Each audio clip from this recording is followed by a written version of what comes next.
Hey guys, I'm Quads. I'm starting my sophomore year of college, and I'm doing the worksheet on the Squeeze Theorem. So, reminder, you can get a copy of the worksheet and the answers in the description of the video. So the Squeeze Theorem's kind of a weird random topic that's not used very often, but luckily it's also really easy. So if you look at number 1 here, we have a function right here, and a function right here, and f of x is in between. So it's greater than or equal to this one, and less than or equal to that one. So basically what we're going to do is we're going to take the limit of x approaching 2 for both of these, and if they equal the same thing, then we know f of x also equals that thing. So you can think of it as like, here's like the first function, and here's the second function, and f of x is somewhere between them. And we call it the Squeeze Theorem because those two come together and they are the same, and so we know f of x must also be the same. So we're just going to take the limits. It's nice and simple. A lot of times the answer is 0. It's pretty nice. And yeah, that's how we're going to start it, and then it'll change in a hot second, but yes.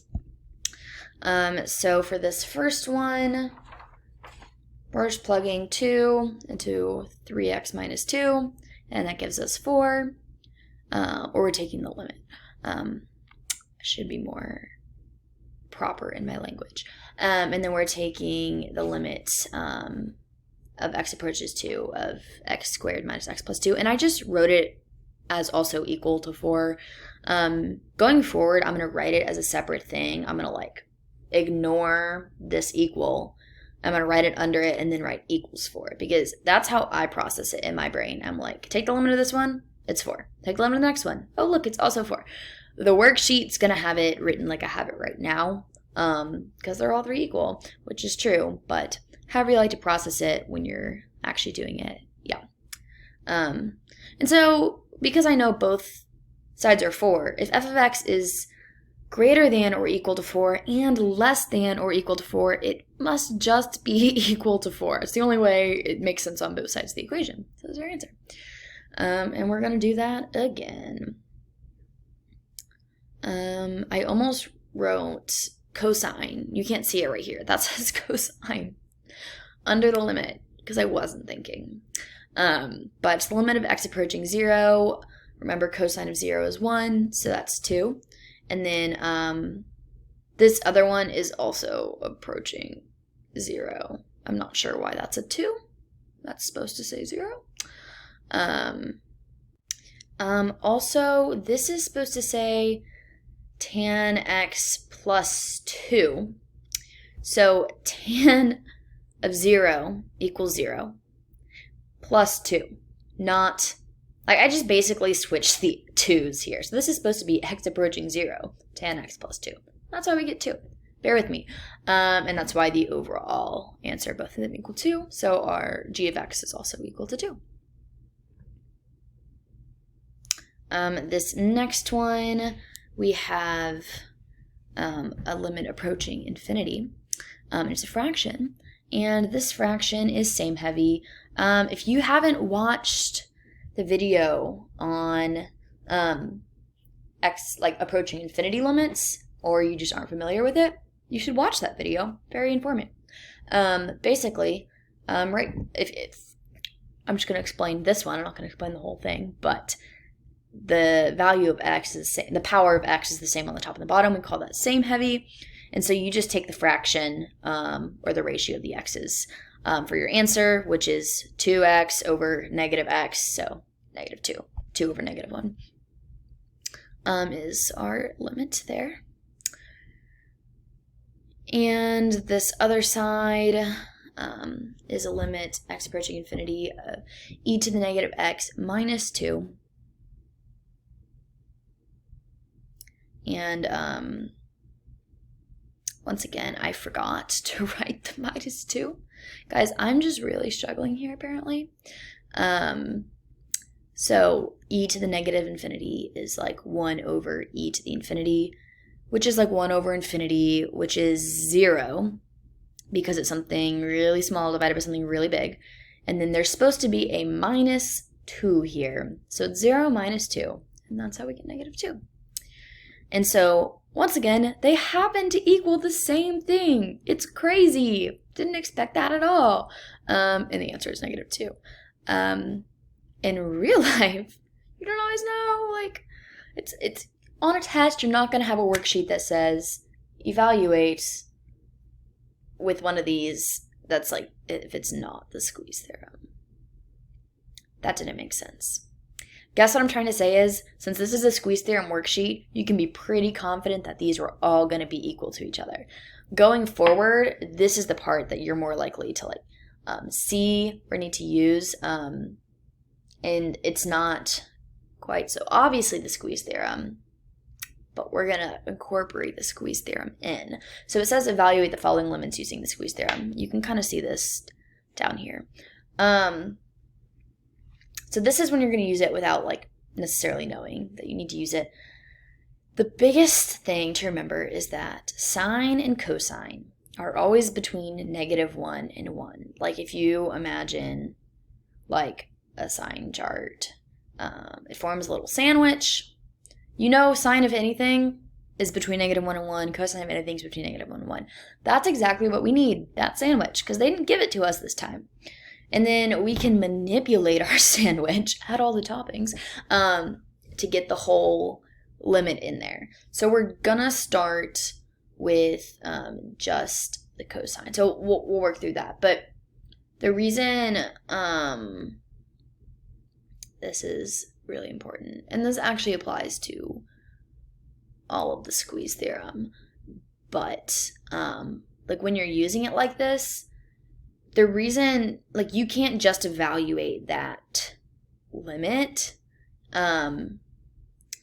because sine of infinity just goes on, does not exist. You're not going to find the limits. So what you have to do is find something it's sandwiched between that happen to equal the same thing, and then you know that it also equals that. But the limit doesn't exist if you just tried to evaluate the limit for some of these. So for example, this one, it's 2 over 0. So this one's not infinity, but 2 over 0 does not exist. So you can't take the cosine of it. So how do you do the limit? Well, I'll show you. So we start... Oh, first I forgot. As I talked through the whole thing, I forgot that I was literally just about to write, oh, look, I fixed that one. I'm so good. I just need to give myself a couple seconds and I fix things. Sine and cosine are always between -1 and 1. First things first. That's our sandwich. We're going to start there every single time, and with just that cosine piece. So it's going to be -1 is less than or equal to cosine 2 over x, less than or equal to 1. So I don't have parentheses around the 2 over x. If it helps you to draw parentheses, that might be smart on these, because you don't want to include that x to the 4th. And now I'm not very smart, and I wrote this next line off the camera. There it is. So what we did here is we just multiplied every piece by x to the 4th. We're just doing really basic algebra. So now in the middle we have x to the 4th, cosine 2 over x is what we want, and then you just multiply all 3 sides by x to the 4th. And now we can do the limit of -x to the 4th and positive x to the 4th. I bet we're gonna get the same thing, and I bet it's gonna be 0. You're gonna find a trend in this worksheet. And then, yeah, we'll go ahead and do these. So we know 0 to the 4th is 0, and we know -0 to the 4th is also 0. And so now we know that the overall limit of x approaching 0 of x to the 4th cosine 2 over x also equals 0. Lovely. This next one, it's a little messier. They're just going to get messier and messier, but all you're doing right now is algebra.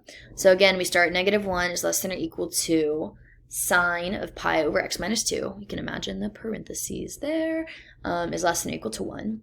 And then we're going to multiply each piece by x minus 2. So we have, that's supposed to be negative x minus 2. I don't have a negative sign right there. There we go. X minus 2 is less than or equal to x minus 2 times sine pi over x minus 2. I'm really tired of saying x minus 2. Less than or equal to x minus 2. And then we just take the limit for both. So the limit of x approaching 2 is of negative x minus 2 is 0. And positive x minus 2 is also 0.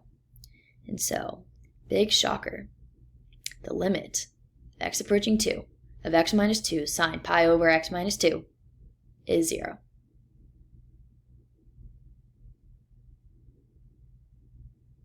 A lot of these are going to equal 0. But they don't have to. And we'll have some that don't.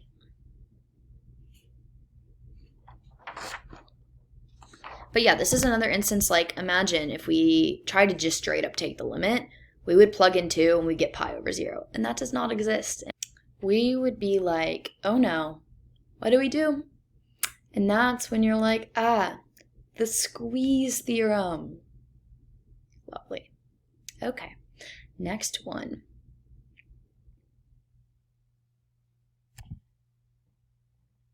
So you know what to start with. Negative 1 is less than or equal to cosine of 1 over t is less than or equal to 1. If my hand will ever get around to writing that down. Sorry for my delay. And this one's also relatively straightforward. You just multiply by 5 to the t minus 1. So negative 5 to the t minus 1, negative quantity 5 to the t minus 1, is less than or equal to 5 to the t minus 1 times cosine of 1 over t is less than or equal to 5t minus 1. And so then we are going to take the limit of t approaching 0, negative quantity 5t minus 1. 5 to the 0 is 1, 1 minus 1 is 0. And the same thing happens when it's positive. And so we know that our answer is, of the 5 to the t minus 1 times cosine of 1 over t is also 0. Okay, number 7. This one is a little trickier. We still start with sine, but this is sine of pi over x. And then you're like, that is an exponent. What do we do with that? You raise e to the power of all of these. So now you have e to the negative 1, e to the sine pi over x, e to the 1. And then what you're going to do next is multiply each of those by the cube root of x. And I'm just going to run out of room here because this is a kind of long, messy one. And I tried to do it all in one line, and it wasn't a good idea. So I apologize for that. But just know that this cube root of x times e is supposed to go on the other side of the less than or equal to sign.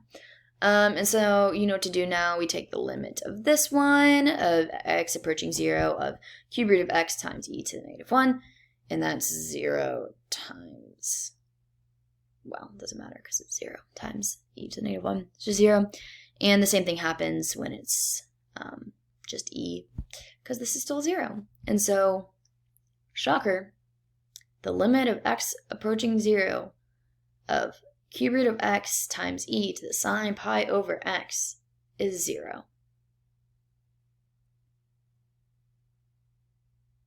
Now you don't want to get cocky and just assume they're all 0. I promise you, we will get to one that is not 0.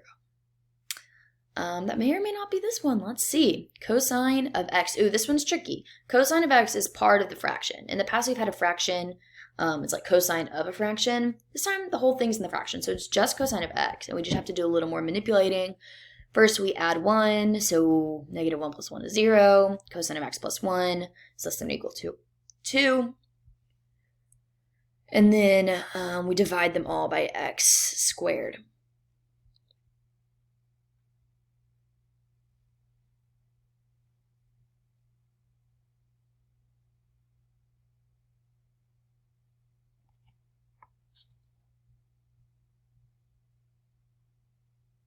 So now we're doing limit of x to infinity. This is bottom heavy. Again, if you don't know what I'm talking about, you should probably watch the limit approaching infinity with fractions video, but there's a larger power of infinity on the bottom, which means it's basically 0 divided by infinity, which is 0. So you just write 0 if it's bottom heavy. And then this other one is 2 over x squared, but like now it's 2 divided by infinity squared. Still 0. Infinity is so big that it's still 0. And so our answer, of course, is 0.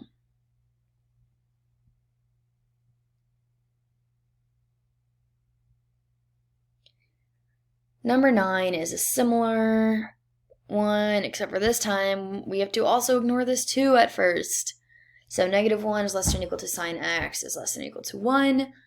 First, multiply them all by 2. You guys know PEMDAS.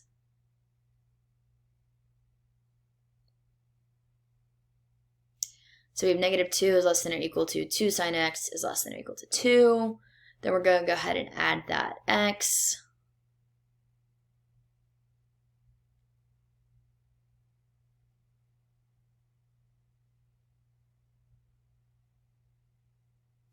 And then we divide by x squared.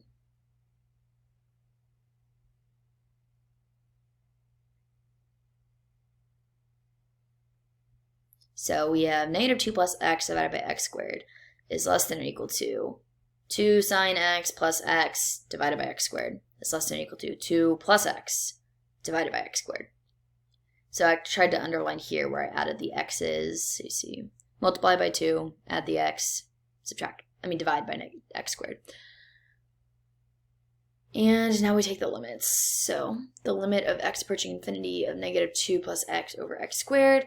This one's also bottom heavy because that's like infinity divided by infinity squared. So there's more infinity on the bottom. Watch the video, please. I'm not doing a good job of explaining. Bottom heavy means it's 0. And then we have the limit of x approaching infinity of 2 plus x divided by x squared. And that one's also 0 because it's still bottom heavy. And so our final answer is the limit of x approaching infinity of 2 sine x plus x divided by x squared. And that equals 0.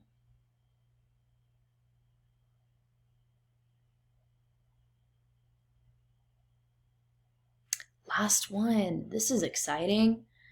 Okay. Also, never mind. Okay. Negative 1 is less than or equal to cosine x. It's less than or equal to 1. We're going to multiply by 5. Negative 5 is less than or equal to 5 cosine x, less than or equal to 5. Subtract that x. Negative 5 minus x. 5 cosine x minus x, 5 minus x.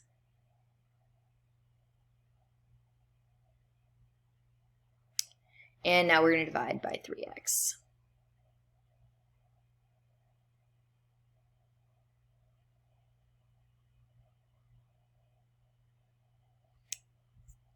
And we get negative 5 minus x over 3x less than or equal to 5 cosine x minus x divided by 3x. So less than or equal to 5 minus x divided by 3x. So the limit of x approaching infinity, negative 5 minus x over 3x. This one's same heavy. And you remember what we do if it's same heavy. These two are to the same power. We take the ratio, which is negative 1, 3.